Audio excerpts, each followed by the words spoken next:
Há uma força invisível operando dentro de você neste exato momento. Ela não bate a porta, não levanta a voz, não ameaça explicitamente, mas corrói sua prosperidade por dentro como um cupim espiritual. Essa força se chama hábito, e Napoleon Hill dizia que ele é o arquiteto secreto de todo o destino. Antes de qualquer riqueza ser construída no mundo material, ela é moldada nas repetições internas da mente. E antes que qualquer pobreza se manifeste na vida externa, ela já consumiu mentalmente quem a carrega. Talvez você nunca tenha percebido, mas existem pequenos comportamentos que funcionam como rachaduras na sua abundância, drenando energia, foco e propósito sem que você perceba. Pense na sua mente como um jardim plantado pelo próprio Deus. No começo, tudo é fértil, limpo, vasto, e você tem permissão divina para florescer. Mas sem vigilância, ervas daninhas crescem com velocidade impressionante. Elas não pedem licença, elas ocupam espaço, elas se multiplicam. Da mesma maneira, hábitos negativos se instalam justamente quando você não está olhando. Um pensamento de dúvida aqui, uma pequena procrastinação ali, um descuido no foco, e de repente sua mente está ocupada por tudo aquilo que te empobrece em silêncio. Transformai-vos pela renovação da vossa mente, diz Romanos 12:2. Renovar é substituir, arrancar, eliminar, porque não há abundância onde cresce descuido. Napoleon Hill estudou milionários durante décadas e descobriu um princípio inegociável. As pessoas ricas criam hábitos de riqueza. As pessoas pobres criam hábitos de sobrevivência. A diferença não é moral, não é sorte, não é espiritualidade abstrata, é hábito. E a verdade é que a maioria das pessoas não vive a vida que deseja simplesmente porque não se tornou alguém capaz de sustentar essa vida. Seus hábitos contam a história que você ainda não percebeu. Eles revelam suas crenças, eles denunciam seu nível de merecimento, eles expõem sua identidade mais profunda. E se você não controla seus hábitos te dominarão, com mão firme e invisível. O perigo dos hábitos que te empobrecem é que eles parecem inofensivos. Você não percebe o impacto imediato. A procrastinação de hoje não destrói sua vida amanhã. O gasto impulsivo não te arruína no mesmo dia. O pensamento negativo não colhe tempestades na mesma semana. São pequenas decisões, repetidas inúmeras vezes, que constroem a prisão da escassez. Uma prisão que não tem grades, tem rotinas. Uma cela que não tem cadeado, tem padrões mentais. Uma sentença que não é declarada, é vivida silenciosamente. E se você não questiona esses hábitos, eles assumem o controle. Eles pilotam sua vida enquanto você dorme desperto. Hoje, você está prestes a atravessar um portal. Não um portal místico, mas um portal de consciência.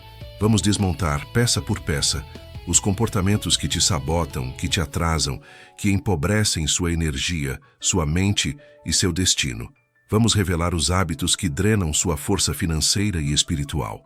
Vamos expor o mecanismo oculto que controla sua prosperidade. E quando essas sombras forem iluminadas, você finalmente entenderá. Riqueza não é apenas sobre ganhar mais, é sobre parar de perder o que já tem. Talvez hoje seja o dia em que você decide romper com o ciclo. Talvez hoje seja o dia em que você desperta. Existe um tipo de pobreza que não aparece no extrato bancário, mas se revela nos pensamentos que você alimenta ao despertar. É a pobreza mental que nasce do hábito automático, aquela repetição silenciosa que se instala quando você vive no piloto automático sem perceber que a porta da cela sempre esteve aberta. Acordar pegando o celular, reagindo ao mundo antes de criar seu próprio mundo, é o primeiro roubo diário de energia. Napoleon Hill dizia que cada hábito é um tijolo colocado no futuro, e muitos constroem uma casa de escassez sem notar. A mente que não assume o comando se torna refém das repetições inconscientes, e é por isso que tantos vivem cansados, distraídos e distantes de sua própria prosperidade. O cérebro humano ama o conhecido, mesmo quando o conhecido te destrói. A neurociência explica que hábitos automáticos economizam energia, mas a economia mental raramente é prosperidade. Muitas vezes é estagnação. Quando você repete aquilo que não te eleva, reforça a versão mais fraca de si mesmo. O hábito automático parece inofensivo no início, mas é uma raiz que se aprofunda rapidamente. Ele cria caminhos mentais que determinam decisões futuras, moldam seus pensamentos e definem sua autopercepção.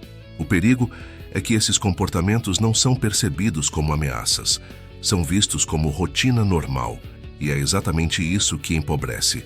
A Bíblia diz em Provérbios 4:23, acima de tudo, guarde o seu coração, pois dele procedem as fontes da vida. Guardar significa vigiar, filtrar, discernir.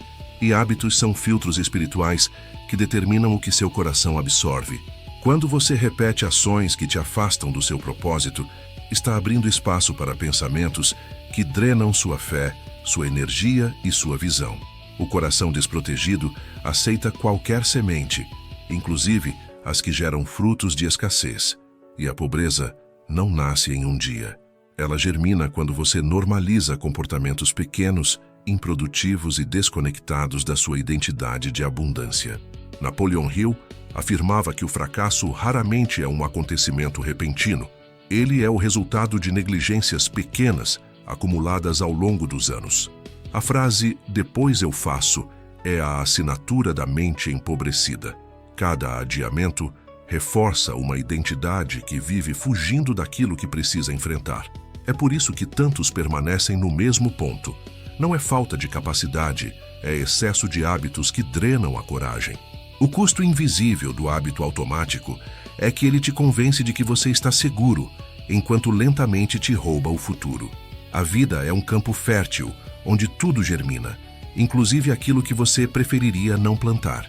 Seus hábitos são sementes, seus pensamentos são água, suas decisões são sol ou sombra, e sua colheita revela a natureza do que foi cultivado. Não existe hábito neutro. Cada repetição fortalece algo, ou fortalece sua grandeza, ou fortalece sua estagnação. Se você planta distração, colhe confusão. Se planta reclamação, colhe atraso.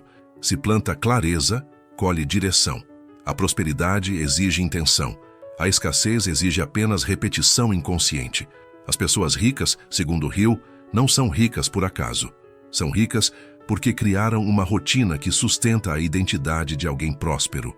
Elas não esperam motivação. Elas constroem disciplina, acordam com propósito, protegem seu foco, direcionam a energia para metas reais. Elas sabem que hábitos são soldados que defendem ou sabotam o castelo da mente, e por isso escolhem cuidadosamente o que repetem. Prosperidade é rotina, escassez também. Hábitos automáticos criam um ciclo emocional perigoso. Primeiro vem a distração, depois a culpa, seguida pela crença de incapacidade, e finalmente o conformismo. Esse ciclo empobrece a alma, destrói a força de vontade e paralisa o espírito. Quando você vive reagindo ao mundo, nunca cria o seu. E quem não cria o próprio mundo, jamais conquista autonomia financeira ou espiritual. A prosperidade é filha da intenção, nunca da distração. Observe sua manhã com honestidade. Ela revela quem você é. A maneira como acorda é o espelho da sua mentalidade. Se você desperta já se entregando ao caos externo, passa o dia inteiro apagando incêndios. Isso é pobreza emocional, porque pobreza, antes de ser falta de dinheiro, é falta de direção.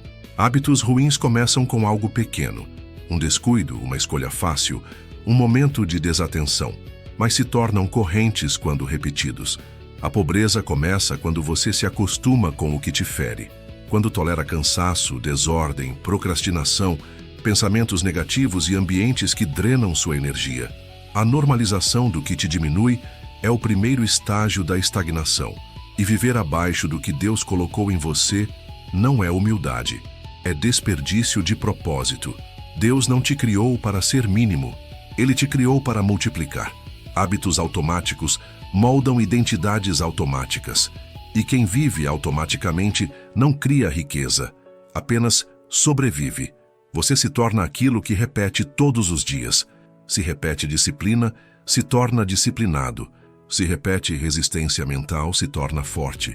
Se repete autossabotagem, se torna refém da própria mente. A identidade é o resultado da soma dos seus hábitos.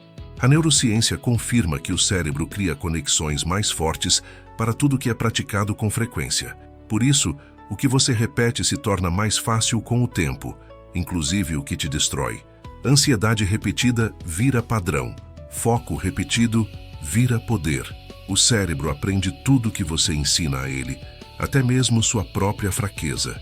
Prosperidade começa na reprogramação mental, nunca no dinheiro.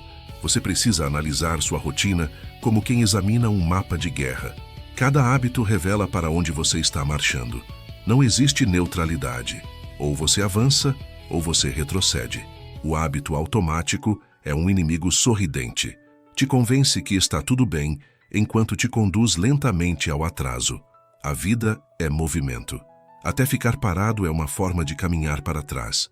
Hoje é o convite para a ruptura. A decisão de sair do automático, de rasgar o véu da inconsciência, de enxergar o que seus hábitos estavam te fazendo perder. É o momento de iluminar o que estava escondido e recuperar a autoridade sobre sua própria mente. Prosperidade não é apenas sobre ganhar, é sobre parar de perder aquilo que sua rotina te tira todos os dias. E talvez hoje seja o dia em que você decide retomar o comando. Há uma força silenciosa que age dentro da mente humana, a autossabotagem. Ela não chega com violência, chega com lógica aparente. Ela não diz, você não é capaz. Ela diz, agora não é o momento. É o disfarce perfeito. Napoleon Hill afirmava que a mente humana é o instrumento mais poderoso do universo, mas também o mais perigoso quando não é governado. A autossabotagem surge quando seus hábitos, crenças e medos se unem para te proteger do crescimento. Ela cria desculpas, justificativas, racionalizações. E cada pequena justificativa aceita é um tijolo a menos no castelo da prosperidade. Autossabotagem não é falta de capacidade, é falta de identidade fortalecida. Quando você não acredita realmente que merece abundância, seu próprio cérebro cria comportamentos que te afastam dela.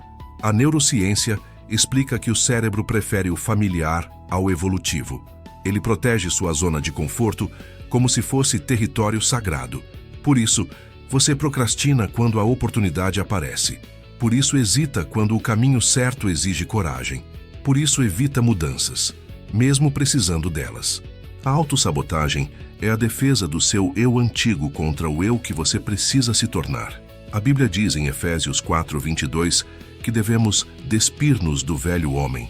O velho homem representa hábitos, mentalidades, crenças que foram úteis no passado, mas agora se tornaram correntes. A autossabotagem é fruto desse velho homem que ainda vive dentro de você, tentando te convencer de que você não está pronto, não é capaz ou não é digno. Mas você não foi feito para viver preso em versões antigas. Deus sempre te chama para cima, nunca para trás. E cada vez que você ousa romper com sua própria sabotagem, você responde ao chamado da sua verdadeira identidade. A autossabotagem se camufla em pequenos hábitos diários.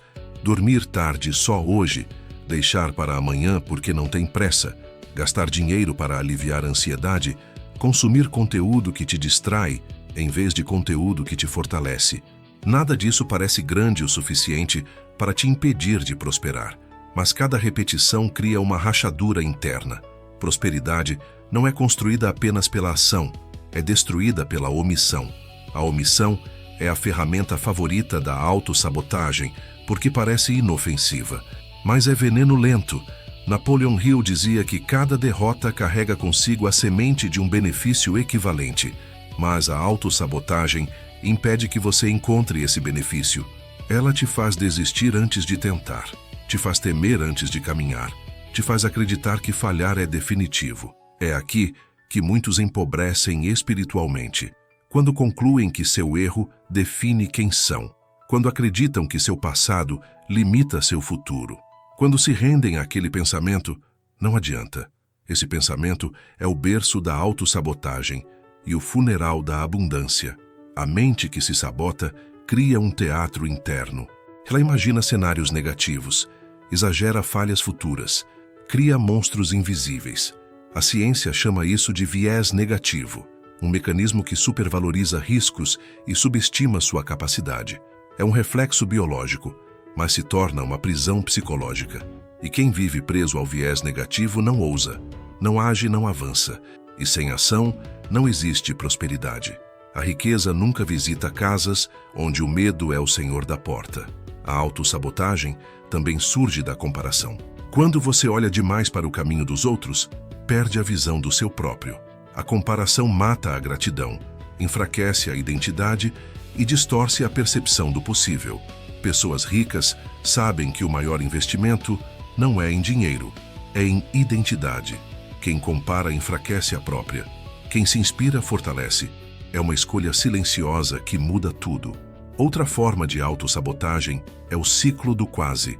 Você quase começa, quase coloca em prática, quase termina, quase rompe com velhos padrões. Viver no quase é viver empobrecido de realização. O quase é confortável, porque não expõe você ao risco, mas é mortal, porque não te permite avançar. Prosperidade não é para quem tenta eternamente, é para quem decide de forma definitiva. O quase te mantém ocupado, mas não produtivo. Existe também a autossabotagem emocional, aquela que diz que você precisa estar 100% bem para agir. Isso é mentira. Ninguém está 100% bem. Prosperidade não é construída em dias perfeitos, é construída em dias disciplinares. A disciplina é mais confiável que a motivação. O propósito é mais confiável que o humor. O compromisso é mais confiável que a emoção. Esperar se sentir pronto é a maneira emocionalmente elegante de nunca se mover. A Bíblia nos lembra em Josué 1:9: Sê forte e corajoso, não temas. A coragem não nasce da ausência de medo, nasce da decisão de ir mesmo com medo. O medo é humano, a paralisia é escolha. E muitas vezes, a autossabotagem usa o medo como argumento lógico para te manter no lugar. Mas Deus não te chamou para a lógica da limitação. Ele te chamou para a fé da expansão. Prosperidade é resposta a essa fé. A autossabotagem também se manifesta no discurso interno. Aquela voz que diz, isso não é para você. Aquela que diz, vai dar errado. Aquela que diz, não adianta tentar. Essa voz não é sua. É um eco das crenças antigas que você herdou de ambientes, pessoas e experiências que já não fazem parte de quem você precisa ser. Para prosperar, você precisa ensinar a mente a falar outra língua. A língua da possibilidade, da confiança, do propósito, da identidade próspera. Para vencer a autossabotagem, você precisa de consciência radical. Observar-se, perceber o que te trava, entender por que você foge daquilo que quer, nomear suas sombras e, principalmente, decidir diferente. Autossabotagem não desaparece com vontade, desaparece com ruptura. Cada escolha consciente é uma vitória contra ela. Cada decisão alinhada ao seu futuro é um golpe contra seu passado. Cada avanço prova que o velho você está morrendo. E aqui está o convite final deste tópico. Olhar para si com honestidade brutal e perguntar: o que estou fazendo comigo que está me roubando? Essa pergunta abre uma porta que a autossabotagem tenta manter fechada. Ela te devolve poder, te devolve autonomia, te devolve identidade. E quando você retoma a autoridade sobre sua mente, começa a prosperar sem pedir permissão. Talvez hoje seja o dia em que você decide parar de ser seu próprio inimigo para finalmente se tornar seu maior aliado. A procrastinação é um ladrão elegante. Ela não invade sua vida quebrando portas, ela convence você a deixá-las abertas. Ela não grita, sussurra, não diz que você não consegue, diz que você vai conseguir mais tarde. É a forma mais sofisticada de estagnação, porque te dá a ilusão de que está no controle enquanto te prende num ciclo de atrasos. Napoleon Hill dizia que a indecisão é a semente do fracasso e a procrastinação é sua colheita amarga. Porque quando você adia o que importa, adia também a vida que deseja construir. Procrastinar é negociar com a própria grandeza. A mente sabe que precisa agir, mas o corpo escolhe conforto. A neurociência explica que a procrastinação é um mecanismo de fuga emocional. Você não está evitando a tarefa, está evitando a sensação desconfortável que ela desperta. Mas essa fuga tem um preço. Cada ação adiada cria um registro neurológico que reforça a identidade de alguém que não cumpre o que promete a si mesmo. E a riqueza exige exatamente o oposto: compromisso interno inabalável. A Bíblia diz em Eclesiastes 11:4: quem observa o vento jamais semeará. Ou seja, quem espera o momento perfeito para agir nunca age. A procrastinação busca exatamente esse vento perfeito, o dia ideal, o humor ideal, as condições ideais. Mas prosperidade nunca nasce no cenário perfeito, nasce no terreno real. Ninguém colhe abundância esperando as circunstâncias se alinharem. Abundância pertence a quem planta mesmo quando o clima não ajuda. A procrastinação cria um efeito dominó devastador. Uma tarefa adiada vira duas. O atraso vira ansiedade. A ansiedade vira culpa. A culpa vira autossabotagem. E a autossabotagem vira imobilidade. Esse ciclo paralisa sonhos, destrói disciplina, enfraquece a identidade e distancia você da vida que Deus projetou para você. Prosperidade não morre em grandes quedas, morre em pequenos adiamentos. Napoleon Hill observou que pessoas de sucesso têm uma característica inconfundível: decidem rápido e mudam devagar. Pessoas comuns fazem o oposto, decidem devagar e mudam rápido. A procrastinação é a mãe das decisões lentas, é a paralisia disfarçada de prudência, é o medo mascarado de lógica. E enquanto você analisa demais, o tempo avança sem pedir desculpas. A riqueza ama velocidade emocional, não impulsividade, mas decisão firme. Procrastinar também é se acostumar com desculpas. E desculpas são anestésicos mentais que aliviam a dor do arrependimento momentâneo, mas te condenam ao arrependimento permanente. Estou cansado. Vou esperar melhorar. Não estou pronto. Hoje não deu. A verdade é que ninguém prospera com argumentos. Prosperidade responde à ação, não à intenção. Deus honra movimento, não discurso. A neurociência mostra que a maioria das pessoas procrastina não porque é preguiçosa, mas porque está desconectada da própria identidade. Elas não acreditam verdadeiramente que são capazes de construir algo grande. Então, escolhem o conforto do agora, em vez da dor transformadora do crescimento. A procrastinação é um sintoma, não a doença. A doença é a distância entre quem você é e quem você acredita ser. Procrastinação não é apenas roubo de tempo, é roubo de energia espiritual. Cada coisa que você não faz cria um peso interno, uma pendência emocional, um cansaço que se acumula. Por isso, muitas pessoas que procrastinam vivem exaustas sem fazer nada. A mente gasta energia planejando, imaginando, evitando e adiando. Fazer de fato seria mais leve, mas a mente sem disciplina escolhe sempre o caminho mais curto e mais caro. A Bíblia é clara em Provérbios 13:4. O preguiçoso deseja e nada alcança, mas o diligente será plenamente satisfeito. Diligência é ação com propósito. É movimento alinhado com identidade. É disciplina espiritual. Não é fazer rápido demais. É fazer mesmo quando a emoção não ajuda. Diligência é o antídoto direto da procrastinação. É a ponte que liga desejo à realidade. A procrastinação também rouba oportunidades. Muitas portas não ficam abertas para sempre. Há momentos que são janelas espirituais únicas, alinhamentos raros entre circunstância, preparo e timing. Quem procrastina perde essas janelas sem perceber, e quando tenta voltar, a porta já fechou. Não porque a vida é cruel, mas porque a vida recompensa quem honra o tempo que recebe. Procrastinação não se vence com força bruta, se vence com direção. O cérebro precisa entender o porquê, não só o como. Quando você alinha a ação com propósito, a procrastinação perde força. Quando você vê o futuro que está perdendo, o presente ganha urgência. Quando você entende que seu destino depende de uma tarefa simples que você está adiando, procrastinar deixa de ser confortável. E aqui está a verdade mais profunda.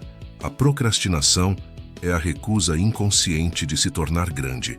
É medo de luz, não de sombra. É medo de responsabilidade, não de fracasso. Porque prosperidade exige que você se transforme, e a mente tenta te proteger dessa transformação. Mas proteção demais vira prisão, e você não nasceu para viver preso ao que te impede de crescer. Por isso, a ruptura começa agora, quando você decide fazer hoje o que vinha adiando há meses, quando percebe que cada pequeno movimento é uma declaração espiritual. Eu mereço prosperar. Quando entende que Deus não abençoa a intenção parada, Ele abençoa movimento. Talvez hoje seja o dia em que você decide parar de adiar sua própria vida e finalmente começar a vivê-la. Disciplina é o fio invisível que costura todos os sonhos até que eles se tornem realidade. É o princípio que separa o desejo da conquista, o plano da execução, a intenção da manifestação. Napoleon Hill dizia que a disciplina é a ponte entre o pensamento e sua realização. E quando essa ponte está quebrada, ninguém atravessa. Não importa quanta fé, quanto talento, quanta boa vontade você tenha, sem disciplina, tudo evapora. A falta de disciplina é um hábito silencioso que poucos aceitam reconhecer, mas que muitos carregam. E enquanto você continua vivendo pelo impulso, jamais viverá pela visão. A falta de disciplina é o hábito que transforma potenciais gigantes em resultados pequenos. Ela começa com pequenas concessões: acordar um pouco mais tarde, adiar tarefas simples, abandonar rotinas essenciais, quebrar promessas feitas a si mesmo, e cada concessão vira um padrão. A mente começa a entender que você não cumpre o que diz, e identidade é construída pelas promessas que você mantém, não pelas que faz. É por isso que a falta de disciplina destrói destinos, porque destrói a imagem que você tem de si. E uma mente que não confia em si jamais alcança a prosperidade. A Bíblia afirma em Provérbios 25:28, como a cidade derrubada, que não tem muros, assim é o homem que não tem domínio próprio. Disciplina é o muro espiritual que protege sua mente, sua energia e seu propósito. Sem muros, qualquer distração te invade, qualquer emoção te desestabiliza, qualquer crítica te abala, qualquer preguiça te domina. A falta de disciplina deixa você emocionalmente exposto, vulnerável, fraco. E ninguém prospera quando está constantemente sendo atacado por si mesmo. A neurociência revela que disciplina não é sofrimento, é economia de energia.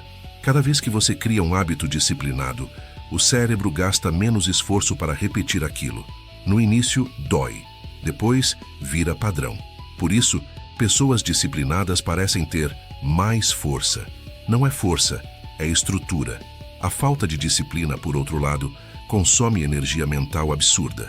Quem não tem disciplina vive cansado, não por fazer demais, mas por viver apagando incêndios que poderiam ter sido evitados com organização. Napoleon Hill observou que a disciplina é a base da autodeterminação, e a autodeterminação é a base da riqueza. Pessoas indisciplinadas vivem esperando motivação. Pessoas prósperas criam movimento. A disciplina é um pacto interno, fazer o que precisa ser feito, mesmo quando você não quer. E é exatamente isso que diferencia quem prospera de quem apenas sonha. Sonhar é fácil, fazer é raro. Disciplina é o caminho estreito que poucos querem seguir, mas que todos que prosperam trilham. A falta de disciplina também alimenta um ciclo de vergonha. Você promete que vai mudar, mas não muda. Promete que vai começar, mas não começa. Promete que vai parar, mas repete. Isso destrói sua autoconfiança de forma brutal.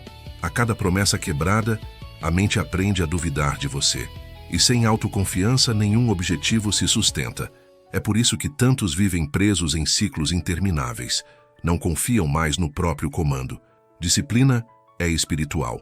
É dizer ao corpo: você não manda em mim. É dizer à emoção: você não dita meu destino.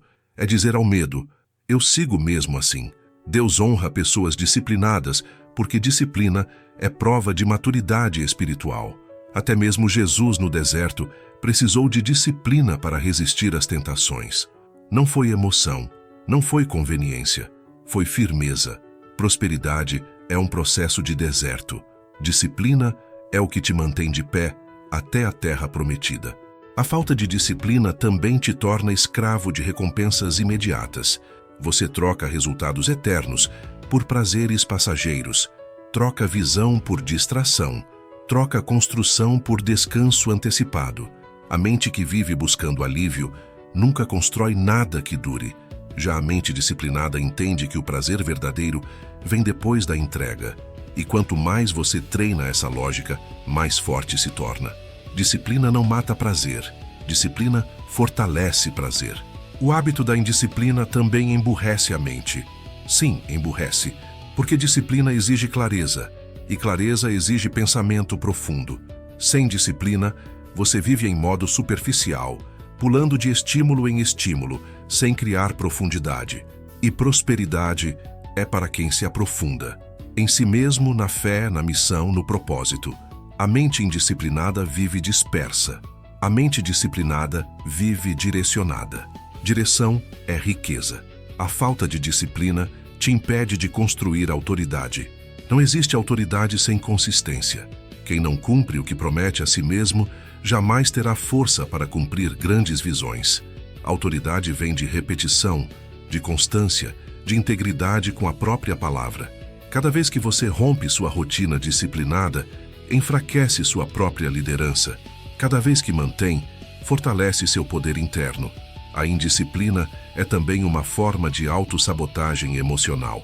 Você evita o desconforto da disciplina porque teme a mudança que ela produzirá. E é aqui que muitos desistem. Disciplina obriga você a deixar para trás a versão que você conhece. É por isso que é tão difícil manter. Você não está lutando contra a preguiça. Está lutando contra a sua identidade antiga. E identidade não se entrega facilmente. Disciplina começa pequena. Começa acordando quando você disse que acordaria. Começa escrevendo o que você precisa fazer. Começa cumprindo o mínimo. Quem tenta ser disciplinado da noite para o dia falha, porque disciplina é como músculo. Cresce na repetição, não na intensidade inicial. Cada pequena vitória cria confiança. Cada pequena entrega cria identidade. Disciplina é uma construção espiritual diária. E aqui está a verdade final. Disciplina é amor próprio em movimento. É a forma mais poderosa de dizer, eu mereço a vida que quero. Falta de disciplina é abandono de si. Disciplina é acolhimento. Falta de disciplina é fuga. Disciplina é assumir responsabilidade pelo próprio destino. Falta de disciplina é se entregar ao acaso. E talvez hoje seja o dia em que você decide romper com a versão que sempre parava, para dar lugar à versão que finalmente continua. A ansiedade é um visitante insistente que bate à porta da mente todos os dias e quando você abre, ela transforma sua casa interna em um lugar desorganizado. Ela não destrói de maneira escandalosa, destrói silenciosamente. É o hábito emocional, que projeta medos no futuro, cria tempestades imaginárias e rouba a força que você deveria aplicar no presente. Napoleon Hill alertava que o medo é o assassino número 1 dos sonhos, e a ansiedade é a forma moderna desse medo. Ela ocupa espaço mental que deveria ser usado para pensar, planejar, agir e realizar. E enquanto você tenta controlar cenários que nem existem, perde a oportunidade de construir o único cenário real, o agora. A ansiedade é uma fuga disfarçada de preocupação. A neurociência confirma que quando você pensa demais no futuro, o cérebro ativa um estado de alerta constante. Ele entra em modo sobrevivência, e nesse modo não existe prosperidade, existe apenas proteção.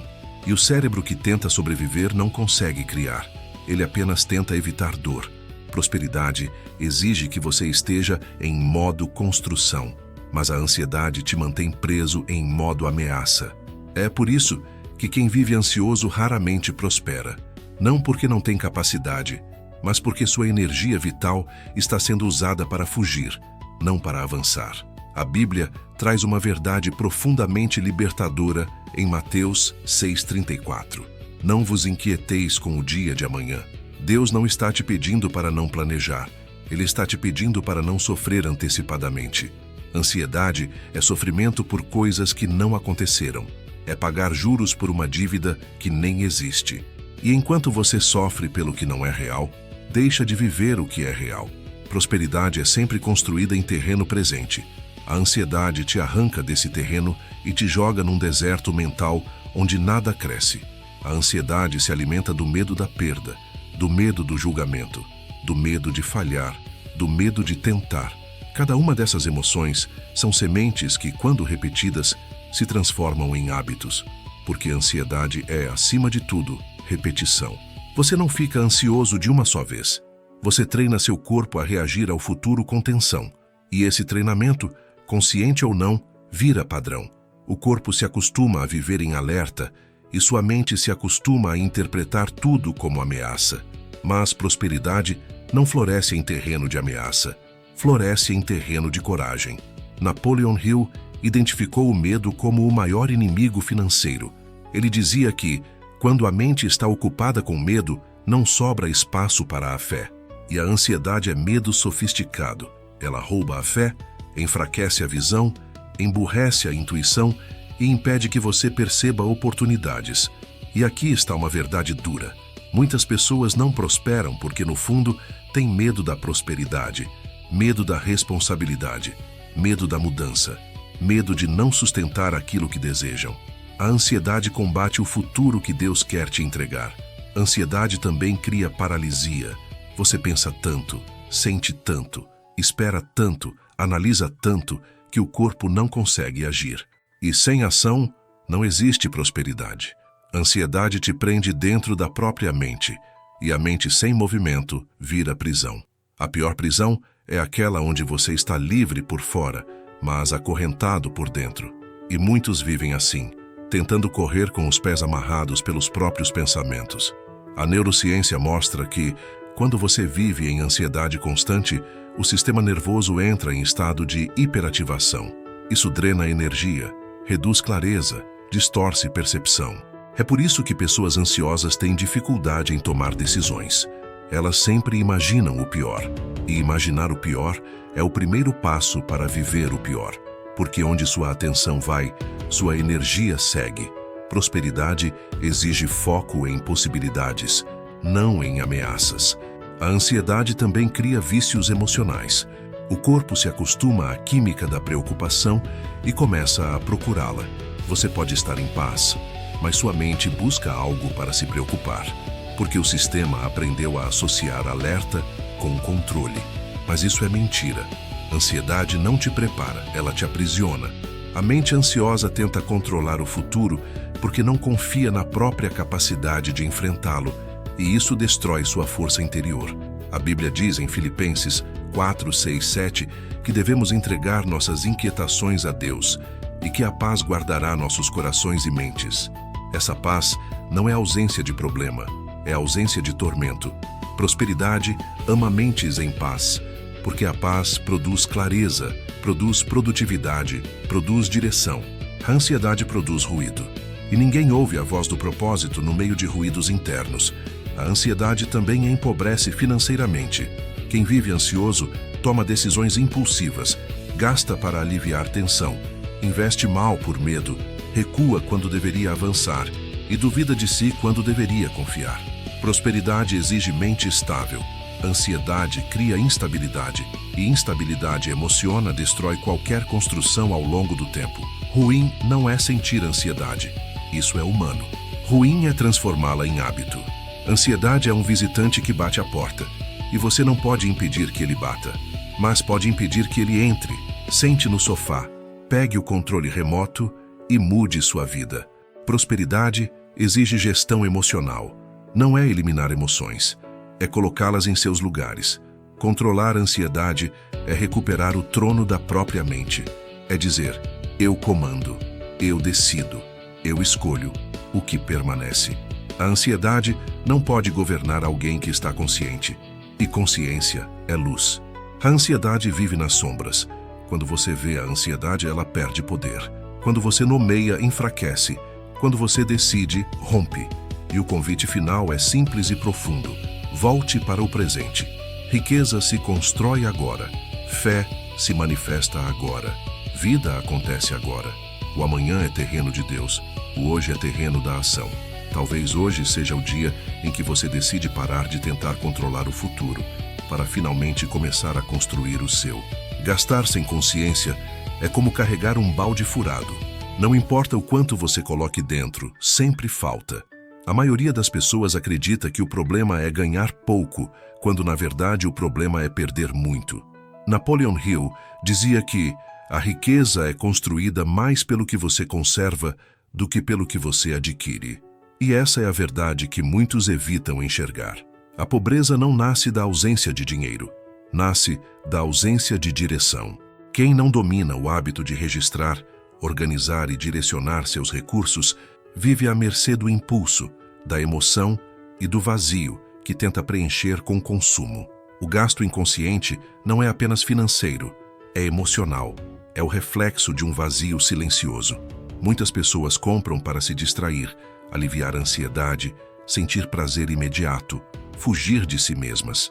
A neurociência explica que o cérebro libera dopamina quando você compra algo, dando a sensação momentânea de poder e recompensa.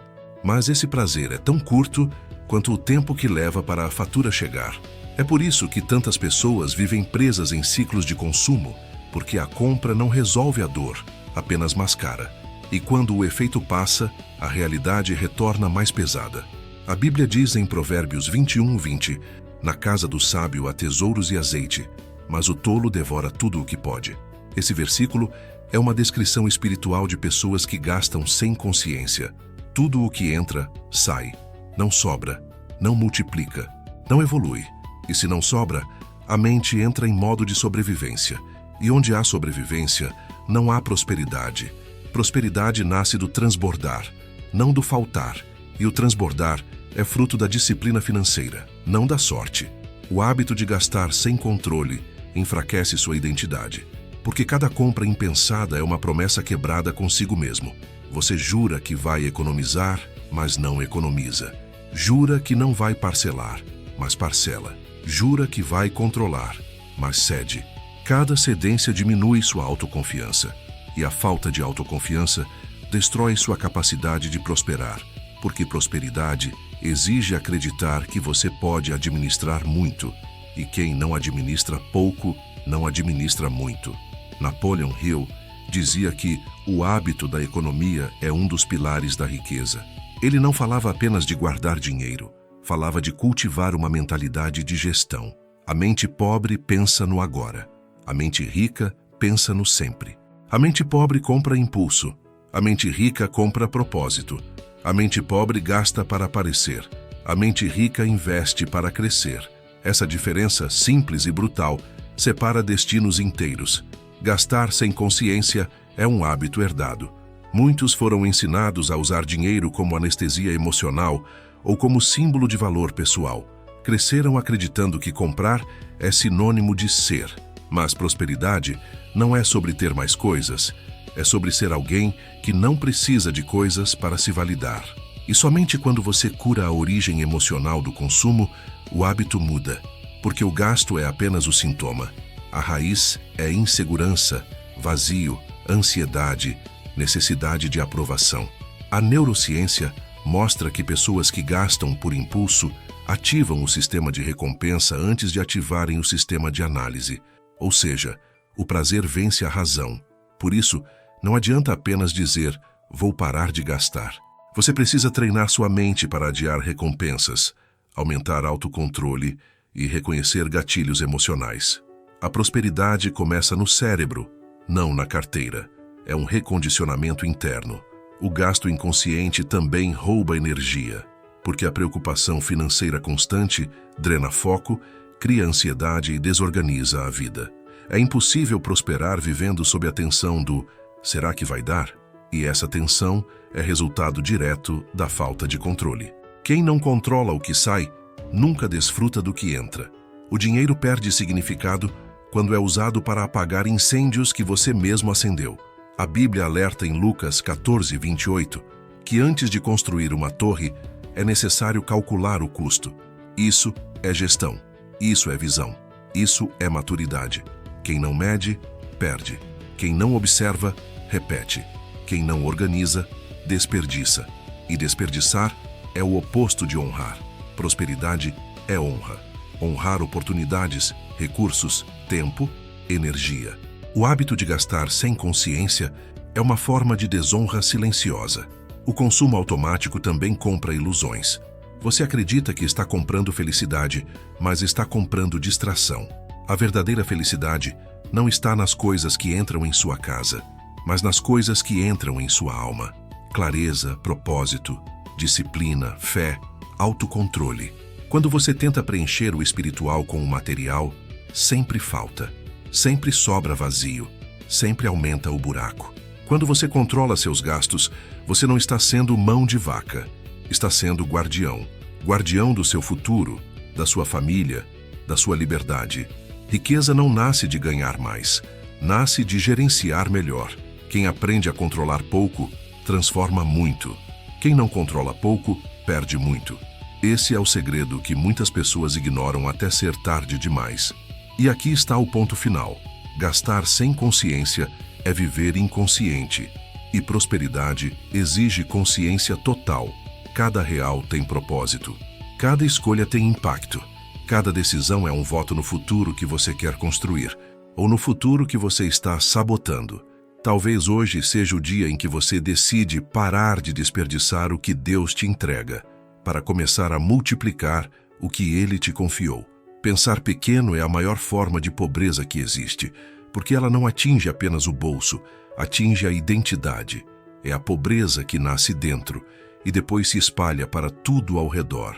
Napoleon Hill dizia que a única limitação real é aquela que você aceita na sua mente. E pensar pequeno é aceitar a limitação antes mesmo de tentar vencer. É viver com a lente da escassez, onde tudo parece difícil, distante, grande demais, caro demais, arriscado demais. E enquanto sua mente permanecer nesse enquadramento estreito, sua vida também permanecerá. Porque ninguém ultrapassa a fronteira que construiu internamente. Pensar pequeno é consequência de histórias antigas. Histórias que você ouviu, acreditou, repetiu e normalizou. Não é para mim. Minha realidade é outra.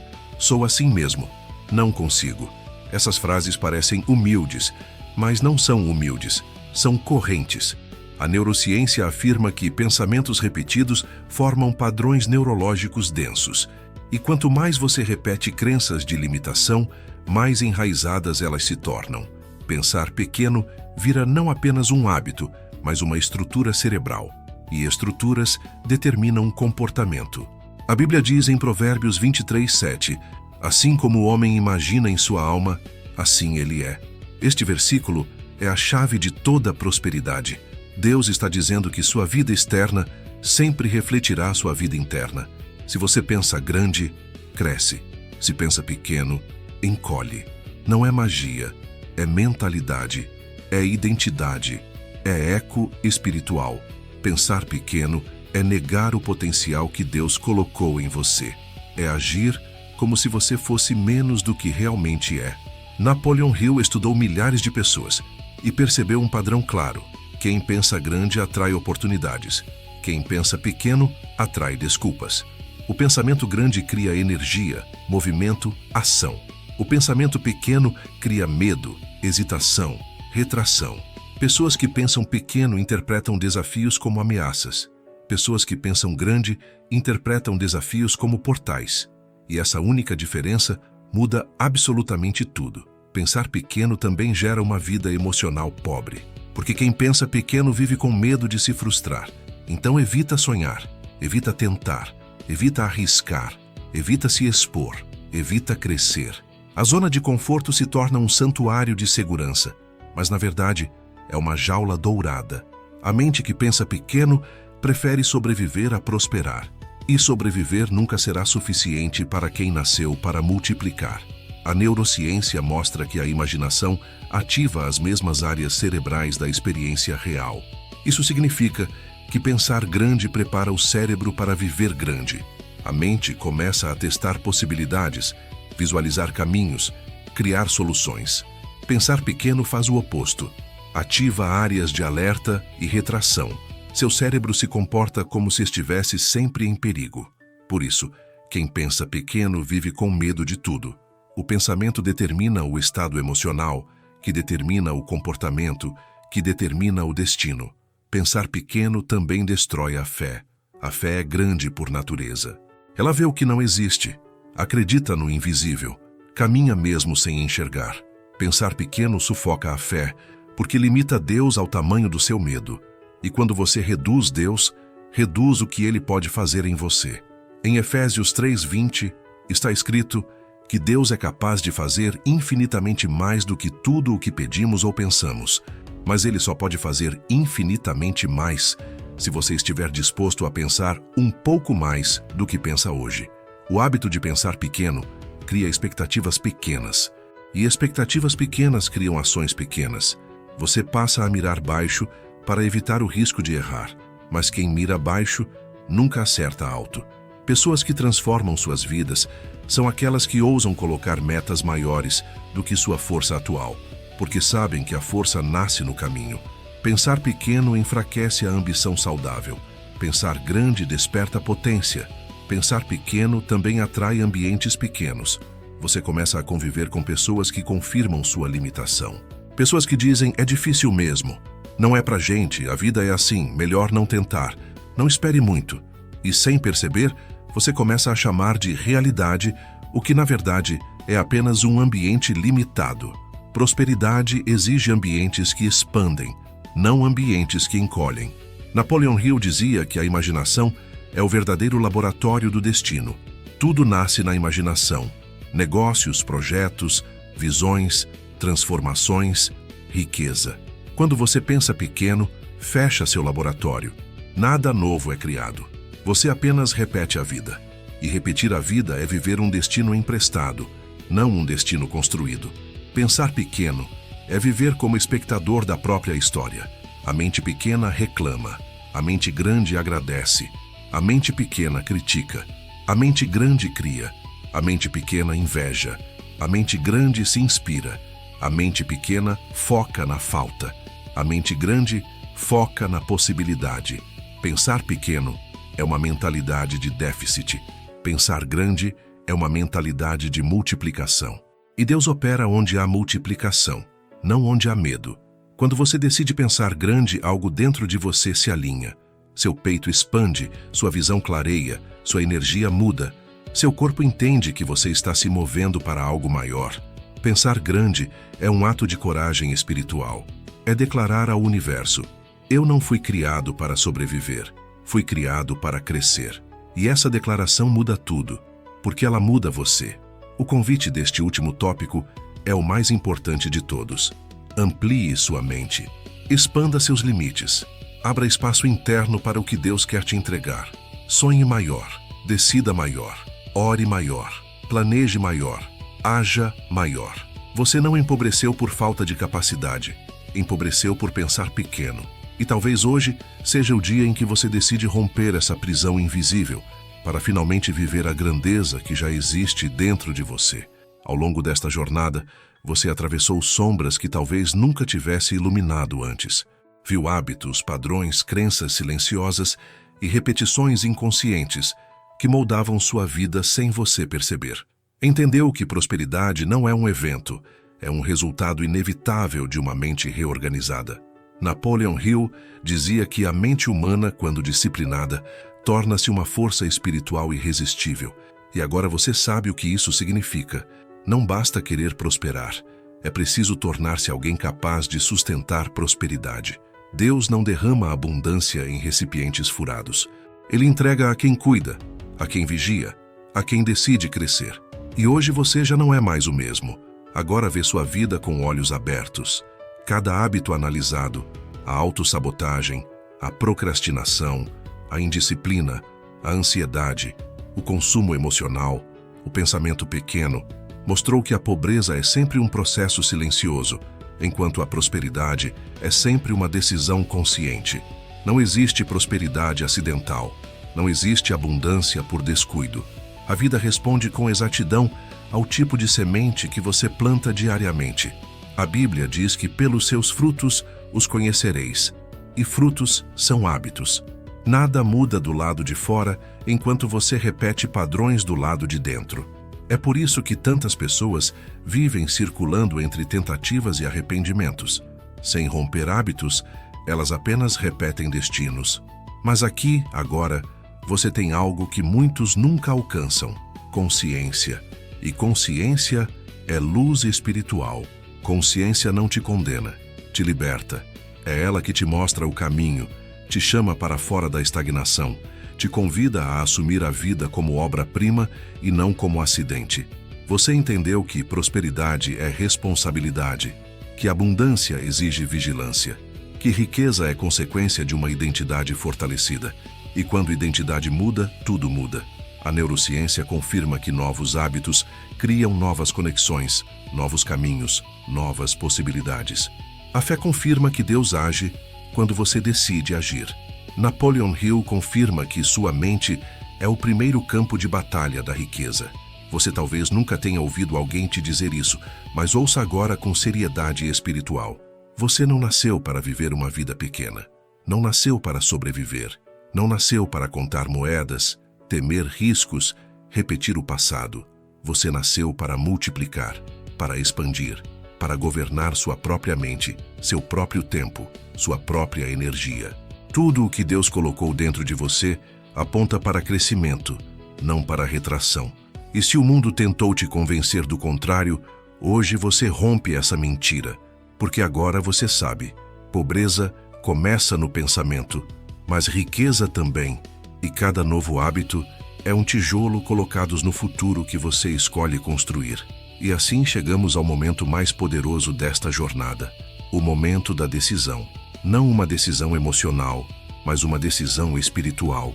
Você sabe o que precisa arrancar, o que precisa corrigir, o que precisa começar e o que precisa abandonar. A porta está aberta. Os hábitos antigos estão enfraquecidos. A nova identidade está diante de você, esperando apenas um passo. Talvez hoje seja o dia mais importante da sua vida. Talvez hoje seja o dia em que você decide parar de sobreviver, para finalmente começar a prosperar. Se este conteúdo te tocou, compartilhe, comente, deixe sua marca, porque sua transformação também desperta a transformação de outros. E agora, a pergunta que ecoa dentro de você é simples e sagrada. Qual o primeiro hábito que você vai mudar hoje?